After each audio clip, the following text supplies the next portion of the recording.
খুব পারফেক্ট আছে রে রোজা আছে দুটা রোজা হলেই কেবল দুটো রোজা হলি যায় শয়তানি করা যাবে না আর না, না, মানে শয়তানি এই মাসে কিন্তু শয়তান তো নাই না, না, মাথা খারাপ করা যায় না। মাথা খারাপ মানে ওটা জীবনটা ধ্বংস হয়ে যাবে আল্লাহর দোয়ায় এটা রোজা পাওয়া গেল ওটা পাওয়া গেল প্রতি বছরে কি রে কান্দেছে কেন বড় বাজি চাচা কি হলো মোর টাইম শেষ কেন টাইম শেষ দেখো কি আইডিয়া রোজার মাস আইছে শয়তানি করেন ভালো করি মাগি গাছ করিবেন সিগারেট খাবেন সব কিছু করেন বের হ্যাঁ মই চল যাচ্ছু এক মাসের তখনে হ্যাঁ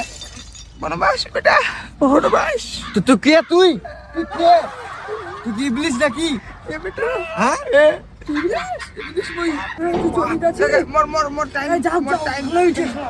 বেটা মোর টাইম ঘুরে গেছে আজ কষ্ট লাগাছে মা যাতে যা এক কাজ করেন রোজা থাকিবেন রোজার সময় বমি করে দেন হ্যাঁ আর সেই দেরি করে খাবেন ঠিক আছে আমার কথাটা শুনেন হ্যাঁ তারপর হ্যাঁ আর মারামারি করে বেড়াবেন রোজার মাসে খারাপ কথা করে ভুকিবেন সবাইকে দে হ্যাঁ মোর কথা শুনেন দে থাকেন তারা মই চলে গেল ঠিক আছে বিদায় জীবন কই না রে শয়তানটা পালাইছে এই বেল ভালো হয়েছে আমার না আল্লাহর তরফ থেকে ভালোই লাগে ঠিক আছে এরকম শয়তান আসে না